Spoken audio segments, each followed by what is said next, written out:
What's up, everybody? Welcome in to another edition of SSPN Live. I'm Jude, that's Ethan, and today we're here to do some more Spurs position previews. But before we get in to Devin Vassell, Stephon Castle, and Malachi Branham, we have some somber news that came yesterday, and that was, of course, longtime Spurs broadcaster Bill Land, play-by-play guy, the wingman to Sean Elliott that you and I really grew up with, Ethan. Like, Mm. he was the guy that we were hearing our entire lives, when it wasn't a national TV Spurs game. And I mean, so many of my childhood memories, involving the Spurs also involve Bill Land if I wasn't there at the game. Obviously, last year after his blood cancer diagnosis and, just not doing as many games as well over the past few seasons, you can kind of see how, that may have led him to this decision. But man, I guess what I really want to ask you, Ethan, is what are some of your favorite memories of Bill Land? How are you going to remember Bill Land? And kind of what did he mean to you growing up?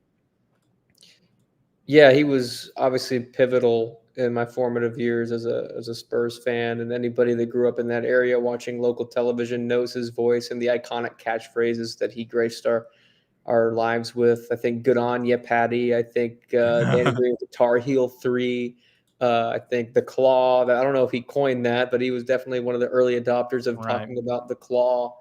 And what I liked most about him is just his delivery and how he knew the game wasn't about him, but he still had the same enjoyment and excitement that we had as fans. And I think that's what made him so personal. So I'm going to miss that touch. And he's been the voice forever. So it'll be strange watching games where he won't be a part of. And I know he was kind of slowly stepping away, but it'll Right. still be odd that, he's the voice that I'm used to hearing pretty much every single game. So it's good in the sense that, now he's in retirement, and I hope he has an enjoyable retirement in his old Right. age and can relax. But selfishly, it's obviously sad for us to see him go. Yeah, and what you kind of just put there, he said it's the fourth quarter of his life. You know Mhm. what I mean? So he kind of, just wanted to make that decision to move on, as well as I'm sure he's going to get more treatment on his blood Mhm. cancer diagnosis as well. I'm sure he'll still be around. I'm sure if he ever shows up to a game, For just like sure. Manu and Boris and Tony, all the guys who come back and show up, he'll be shown on the big screen. And I know they're supposed to honor him. I forget exactly which game it is. It may be the season opener. But they're going to honor him at some point. The date was in October, so a preseason game or a regular season game. We're going to honor Bill Land. And man, when you're talking about it, I just think back, like when I sit down to watch a Spurs game, like it was almost like, okay, I'm sitting down with Bill and Sean, and Right. let's see what happens. And like Two Clutch C says, he says, "Evening, fellas. Terrible news. Gonna miss his energy and love Right. for our team." That is such a good way to put it. On top of all the delivery stuff and just how good of a broadcaster he is, the energy and the vibe that he brought to Spurs games, it's something that I'll miss, and it won't be the same with him gone. And I mean, another thing, dude, his official first year broadcasting was 1990. So this dude has been doing this for a decade before you and I were even on this planet. So Right. it's definitely a sad goodbye, but it's also, you know, there's so many good memories that Bill Land brought a bunch of different Spurs fans. So just wanted to Mm. start off the episode with that and kind of honoring him. For sure. He will be missed. Okay, one last thing. My favorite catchphrase from Bill Mhm. is "Good A, mate." After Good Patty eye, for mate. three. Yeah. Yeah. I That's a was good one. I was trying to think of what he did for Marco earlier today. Do you remember? Oh, Mamma Mia.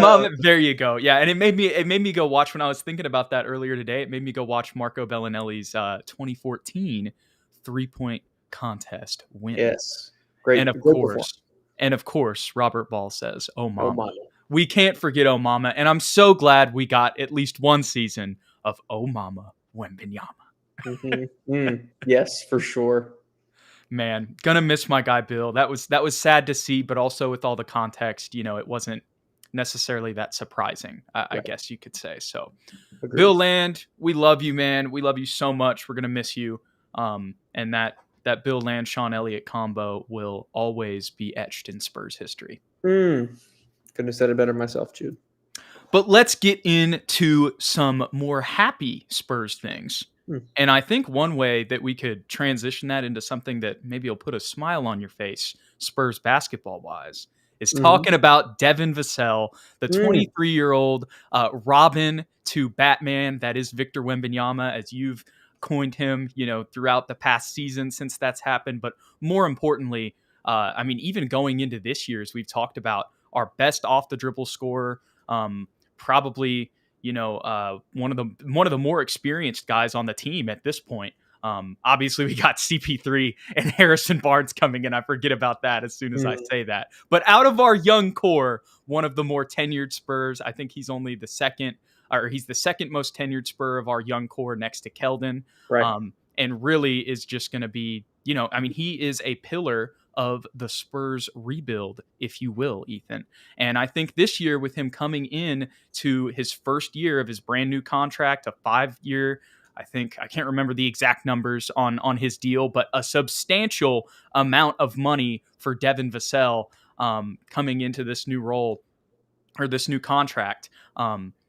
He's going to be a pillar of this team moving forward, Ethan. What are your thoughts on him going into this season, what he can bring, his strengths and weaknesses? Mm. Really, what I'm trying to get to is we know what Devin has, we know his potential, but how can he get to the next level?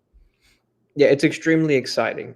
I think to speak to his value, what he brings to the rebuild moving forward, most national media outlets had him as the only other untouchable in trade discussions this offseason. I know we and other Spurs fans might consider, Jeremy or whoever else also in that category, but in ESPN and the national media is concerned, it's Victor Wembanyama and Devin Vassell. That speaks volumes.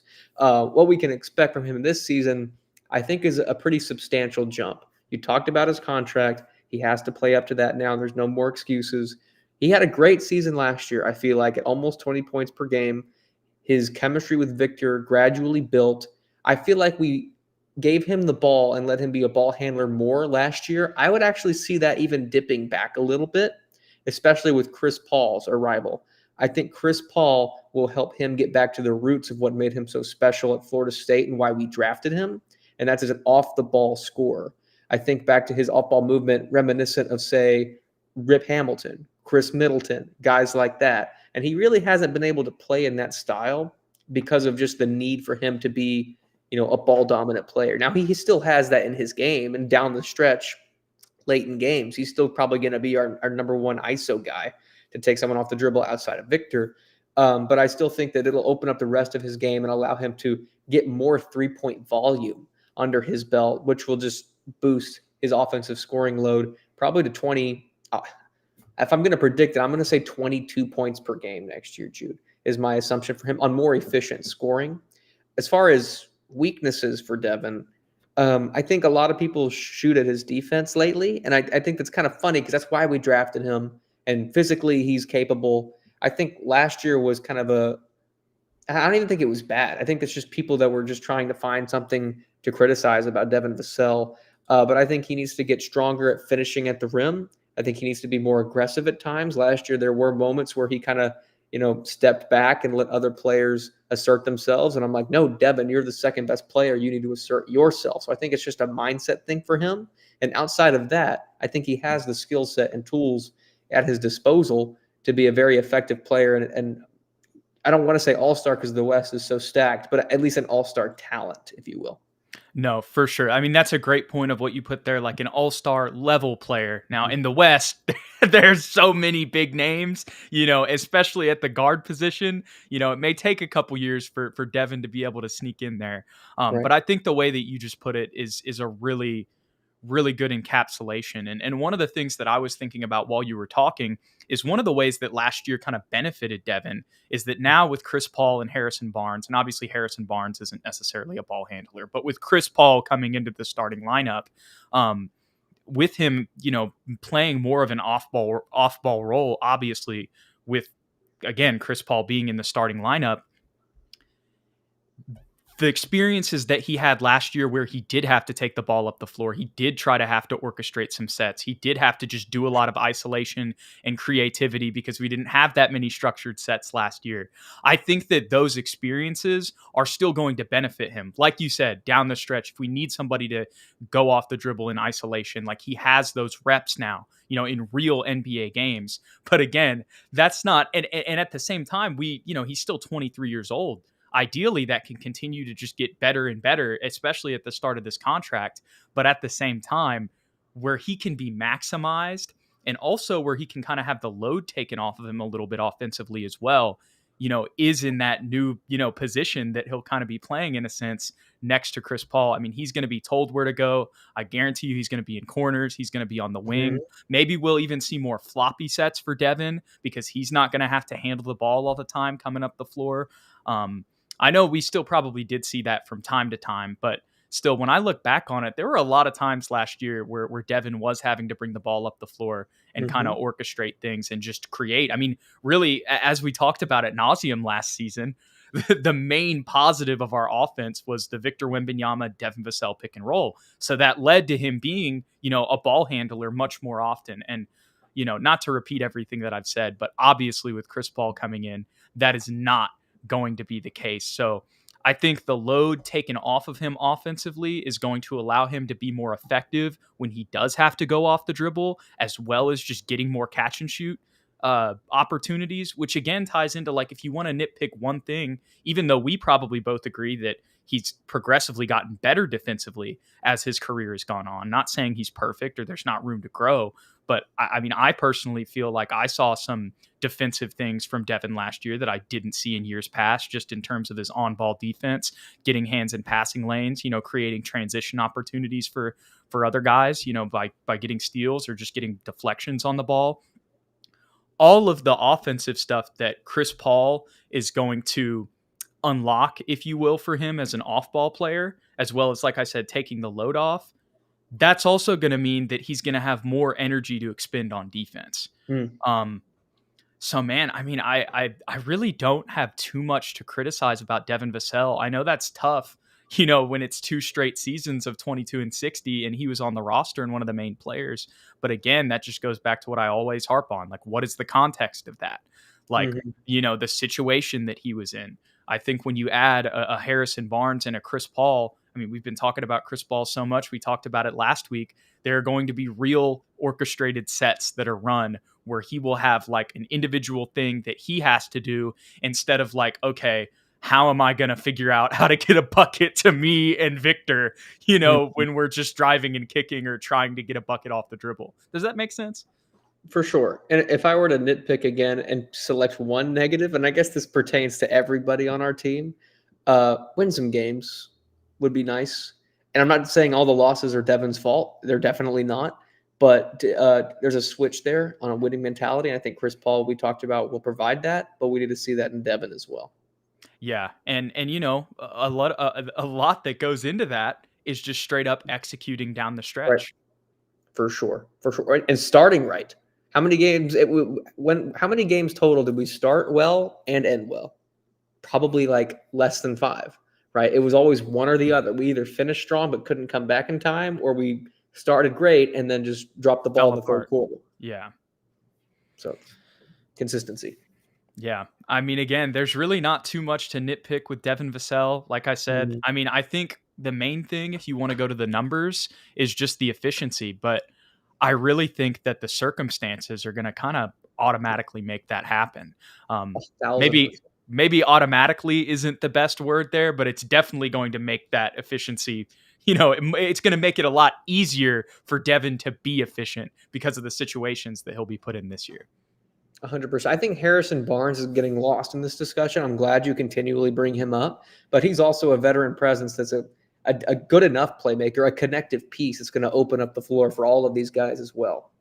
Yeah, and he'll be able to teach, not that Devin needs to learn a whole ton about this, but think about Harrison Barnes's role on the on the prime Warriors. Yeah. Right, as a catch and shoot guy. He can definitely help Devin out with that and how to like move off the ball while you're still in that role. I mean, sometimes you are just going to be sitting in the corner. Like that could just be the situation depending on the set. But a lot of times, they'll kind of trail guys or have to move around the wing depending on what's going on with the rest of the offense. So anyways, we could go into the nitty gritty of that forever. The point is, Chris Paul is going to help orchestrate the offense, which is going to benefit Devin, and Harrison Barnes can teach him a ton as well. Agreed. And Callow5 has a good point here. He says, we were the worst third quarter team in the NBA. Seemed like it anyway. It definitely seemed like it. That's for sure. I don't know what the numbers were, but it was not fun to watch. We definitely were at one point. Yeah. I don't know if that was the whole season at the end, but I know at the beginning of the year especially, that was definitely very tough for us. I forget how many games it was. Like we hadn't won a third quarter. Like it took us like a certain amount of games into the season. But right. Anyways, now we're going to get into, I think this is probably one of the more intriguing, this is probably the most intriguing discussion that we're going to have today, because we kind of know what Devin is, as much as we do want to continue to see him ascend. Like we know his foundation. Mm-hmm. And then with Malachi Branham, who we're going to talk about a little later, as much as, we're not completely out on Malachi Branham, it kind of seems like he's probably, he's going to really have to fight for some minutes if he even gets any, which leads us to who we're about to talk about, which is Stephon Castle.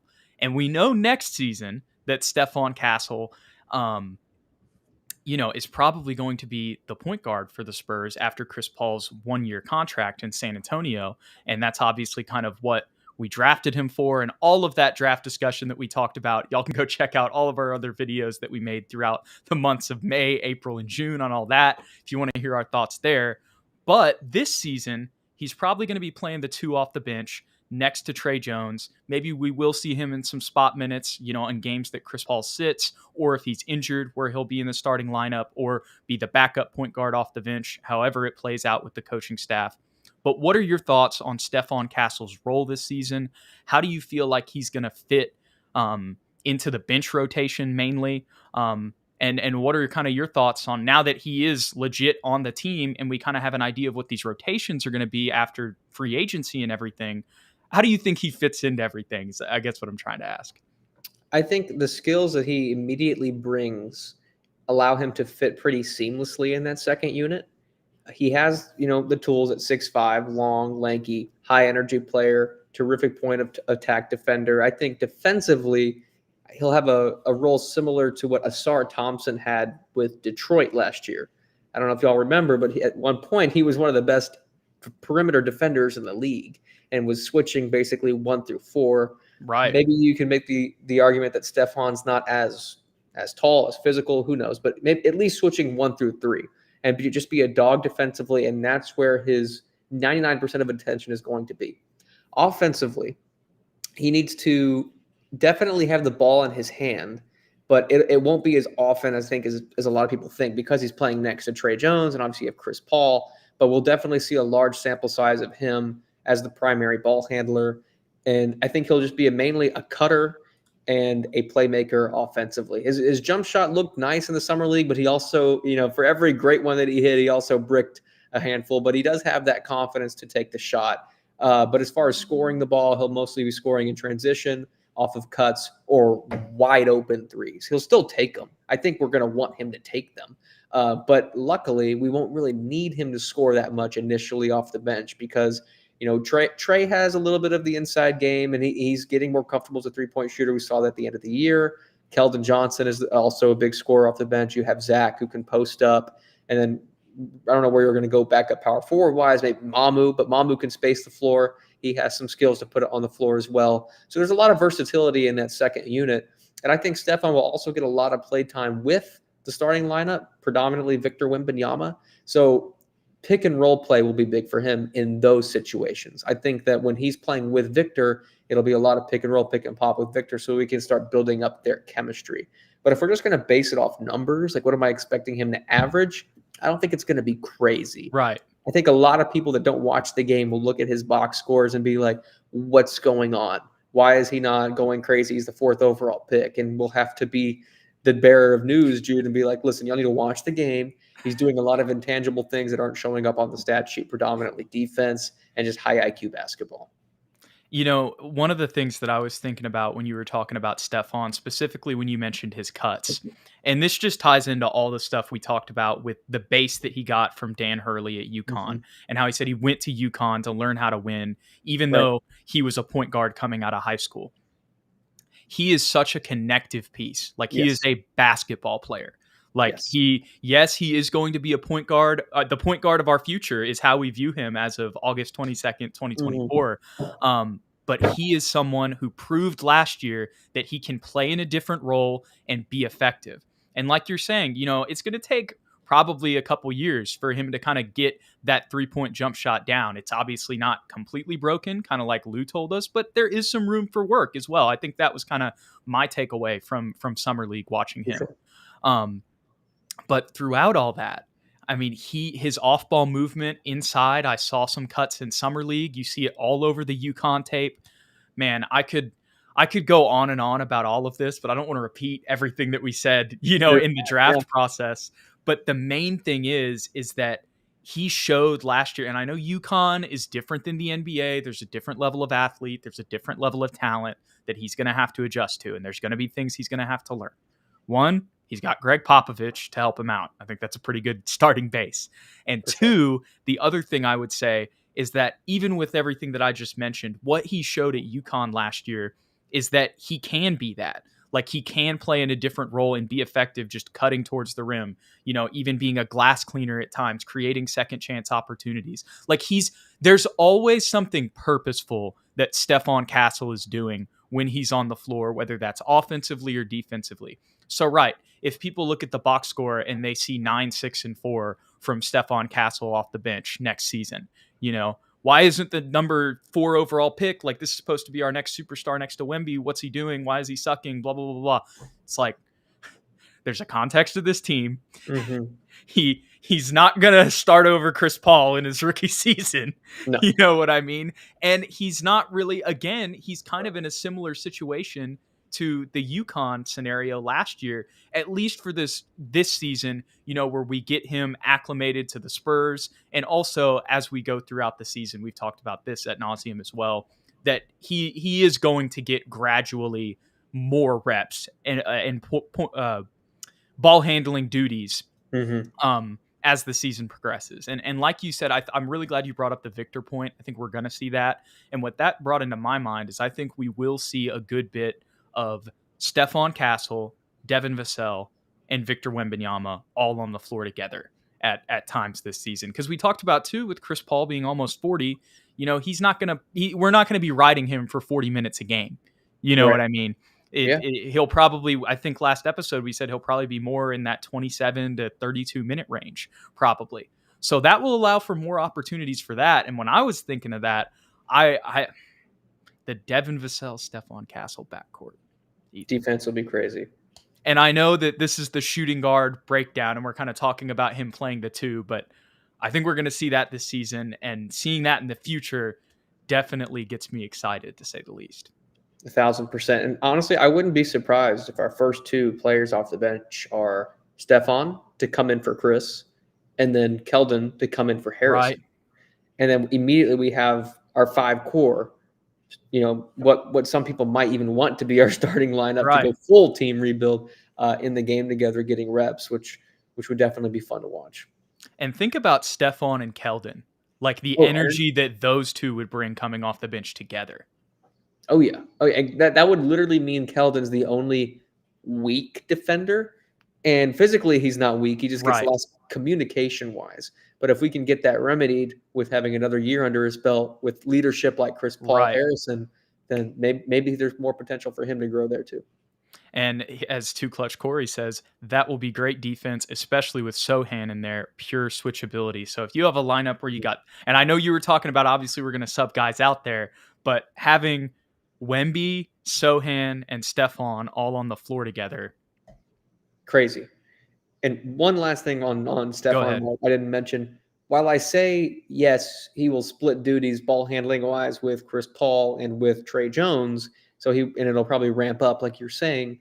I still think that his vision is exceptional, and he'll have ability to showcase that as an off guard. he doesn't necessarily have to have the ball 100% of the time to showcase that. He can be a connective piece and, make a play off of the catch. I think that's a big part of his game that a lot of people haven't talked about yet. But as an off-ball mover, catching it off a floppy pump fake, make a play for somebody else, that's definitely within his arsenal of tools.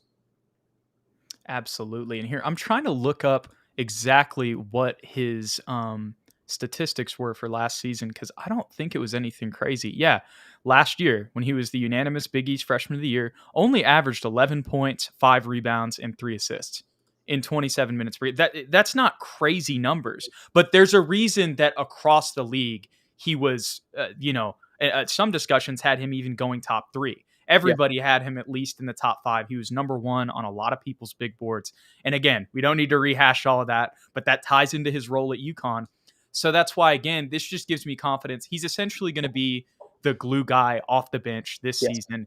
Yes, we will see him in point guard situations throughout the year, especially later in the year, probably as well. But he is really just going to be that connective, go play defense, go be a hound, help out in whatever way that you can. Like I said, it's really a very similar role to the role he played at UConn last season, but just off the bench for the Spurs. very exciting. And yeah, I mean, I'm trying to think of, I don't really have too much. I mean, he's going to have to learn basic NBA stuff, like when it Mhm. comes to defensive rotations and like, just there's things that every rookie comes into the league and it's different and that they have to learn. But I don't really have too many criticisms there. And then we talked about offensively, it really just comes down to the jump shot. And in the inside the arc, there's not a ton to criticize there as well. And obviously, this is another 19-year-old player. Like that's the context that we're talking about this. And if you're coming into here and thinking like, why aren't they talking about the potential struggles that they could have next year? They're thinking that everything's just good. It's like we'll get into our season predictions before the season starts. Once we finish this all up, we are not going to go crazy with where the Spurs are at, but also we're not going to go crazy if Stephon Castle is just playing his role off the bench and the stats aren't, super popping, if you will, either. Right. Well said.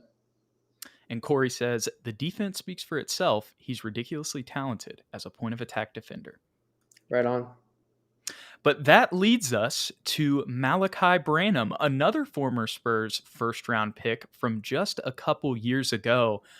Man, how do I put that? For some reason, I was about to make a Benjamin Button analogy, um, which Okay. I don't really think that works or fits here. But I think what does fit is the name for that movie is The Curious Case of Benjamin Button. Mm, And I think the first 2 years for Malachi Branham, you could say it has been the curious case of Malachi Branham because there's been flashes that we've seen, there's been positives that we've seen, but there's also been, it's been a mixed bag to say the least. I think you could even make the case for a regression from his first to second year, which happens. They call it the sophomore slump, and it's happened to a lot of very talented players who've turned it around and had all-star caliber careers. So I don't think Mm-hmm. it's over for Malachi Branham, but I think consistency has been his biggest downfall. And on top of that, probably just mindset aggressiveness.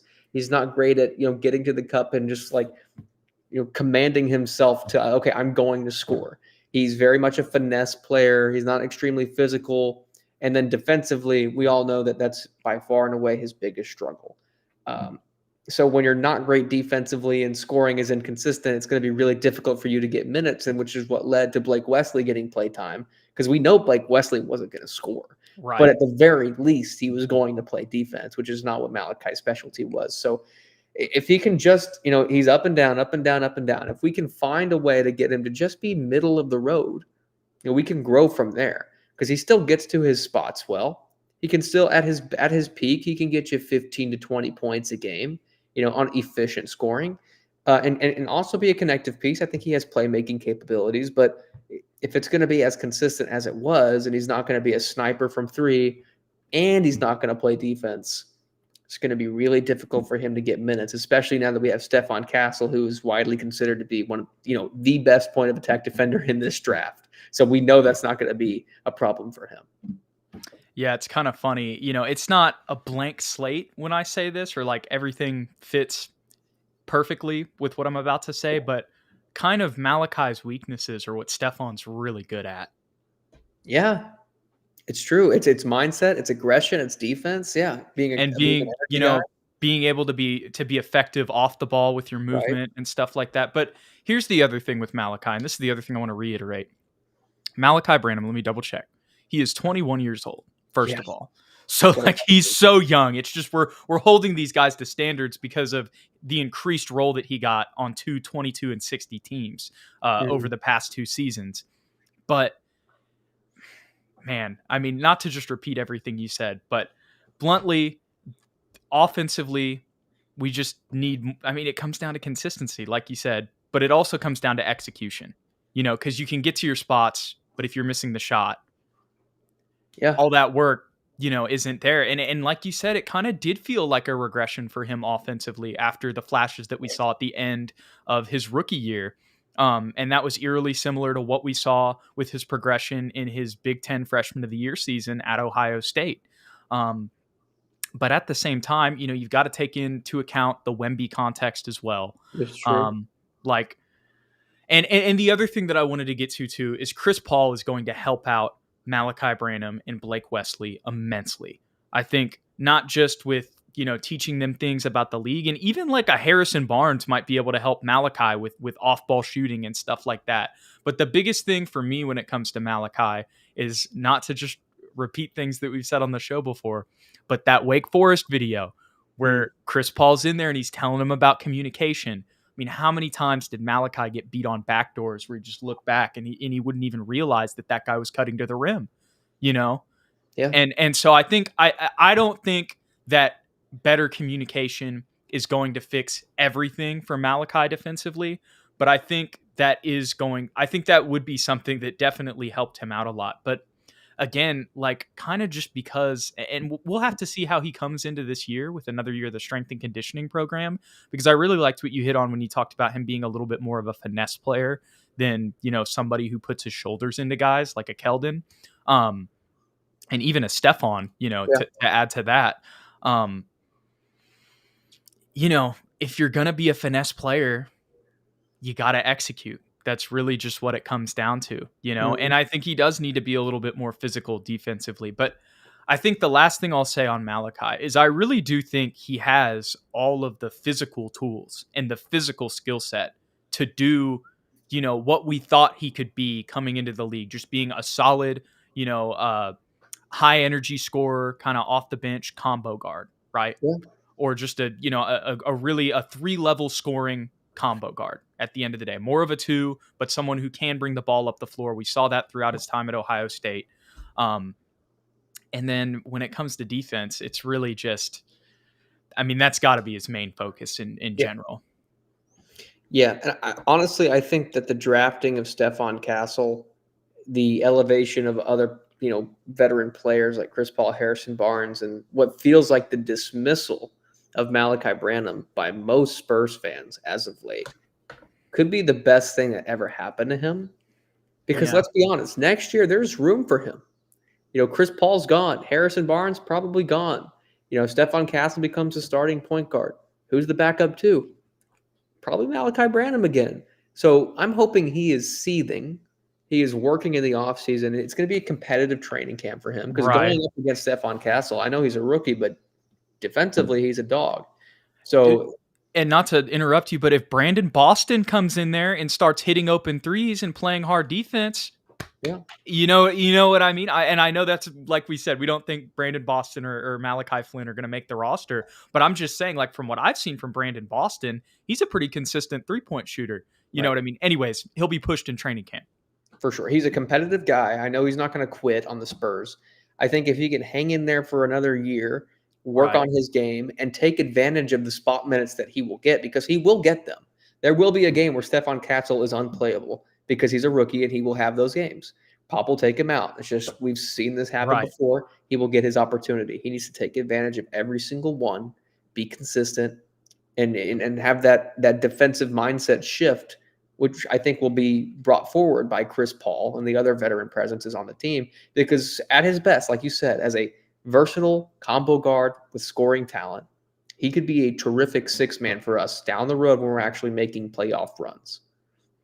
It's kind of funny when you're talking about that whole thing. What I'm thinking about is this really is his season to prove that he's going to still be on the roster after this next season, or can he be, like you said, that backup too? Can he earn a rotation spot, on this team? And it's kind of funny because he may be having to do that while not playing as much. Yeah, You know what I'm saying? But still, like you said, with all the context that you just mentioned, Chris Paul will be gone after this year. Stefan will move up to point guard. There's still going to be a hole in that position. He can still, like, yes, maybe at that point we will just be like, you know what? We like the progression that we saw from the team this year. We're ready to just get a bona fide, solid sniping role player, 3-and-D guy. And that's what we want to do to kind of continue to elevate Wemby and get him the support cast around him.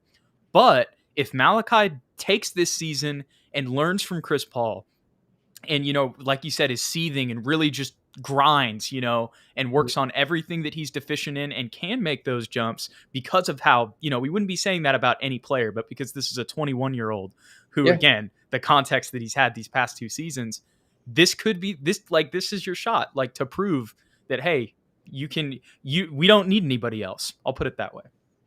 for sure. And let's say this might be getting too into it, but You're good. if he figures out, like, being a scorer in the NBA is not what I'm going to be great at, then he needs to carve out a new role for himself. And if that's becoming an off-ball sniper, then that's what it Right. is. But he can't be an off-ball sniper shooting low 35, 33%, from three-point land on volume shots. Especially if that's going to be his role, he's only going to get, 2 or 3 a game. He's got to knock down at least half of those. Yeah, Robert Ball asks a very intriguing question here, and this is talking about Blake Wesley, who we talked about last week, but I think this is we can answer this for both. Is it a put up or walk season for Mm. Wesley and Malachi? I don't think so. I don't know how the contract situation works. I'm pretty sure they're going to be back next year, I at think we least may next year. technically have a team option Yeah, on them. So, I mean, if we wanted to decline it, we could, but I think because they're on rookie contracts, we'll need third stringers. Like, we probably will bring it back. But yeah. I would assume we'll bring them back, and I'm not out on them either, like, in right, any way. I think if we do lose them, it will be because of what you just said. Like, the Spurs are just like, okay, we can't wait. We have to go trade or sign for some veteran players that are ready to win now. I think that would be the only reason they get kicked out. Um, but they definitely need to take advantage of the opportunities they're going to get because they're getting slimmer and slimmer. yeah, and who knows how much longer they'll last as well. Right. Right. Very true. And it's crazy because both of those guys are first round picks. Like, we Yeah. talk about them in this sense that we do because Victor Wembanyama was added to our team. But it takes other guys time. We've It talked does. about it. Obviously they're in a very different situation than maybe some of the other guys who've taken a little bit of time to develop. Like, I know Larry Markkinen's another example that we've used. And Julius Randle. you could even say that, like, we've used that analogy for Jeremy Sohan, and he's already, at a much different level than both of those guys. But what we're saying is, I think me and Ethan still have some hope in our brains that they could eventually be rotation guys, at least off the bench. Aligned to that. I have my corporate mind on right now. Aligned. There you go, Ethan. Well, just to wrap up the shooting guard discussion, what are kind of your thoughts on these 3 guys overall and just the position going into this year? I think it's a deep position. I think Malachi Brandon being a third stringer is really, good for our depth overall.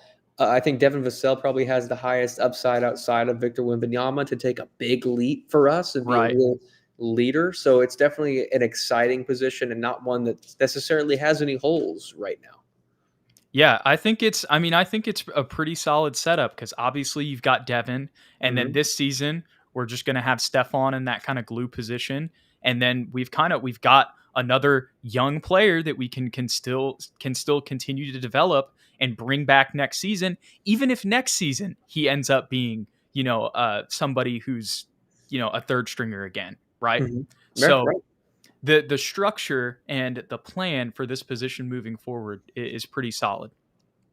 Well done, Spurs and Spurs staff. We're the new Spurs GMs, and we're channeling their thoughts. I don't know. I don't know. If We- anybody from the Spurs organization is watching, Jude and I would just like to throw our hats into the discussion of who's going to be the new broadcaster. Or if you move Dan Weiss to the play-by-play, maybe you need new desk guys to talk to Palmer. That could be us, dude. That could be us. they need to give us a call. They need some youth in there. Hey, it's got to match the team, right? Right, exactly. It's a youth movement all Look, over the we place. just want Wemby to talk to somebody around his age. That's all. Exactly. Not in the eye, but at least at his age. Right. Well, maybe if we're sitting down, we'll be eye to eye. I'm Jude. You're like normal height. You're a normal guy. I'm 5'7" with shoes, so I'm just staring. We're not going to be eye to Wemby. I don't know why I said it. Doesn't even if we are sitting down or shoulder. You get on my shoulders or vice versa, and we still Right. probably wouldn't be eye to eye. Oh my goodness. Well, what I was trying to say there is we see the plan for the shooting guard position moving forward is well orchestrated and executed. Shout out Beezy Wright. Damn straight, baby. Any other final thoughts before we wrap this one up? Just go Spurs, go. I'm with you. 2Clutch C, we see you in the comments. We appreciate you. Hopefully one day that will happen. And as Robert Paul says, love the shameless self-promotion. Hey man, someone's got to do it. I love how we started it off with this sentimental, like we love you, Bill Land at the end. So if you guys have any job openings. Yeah, now that he's gone,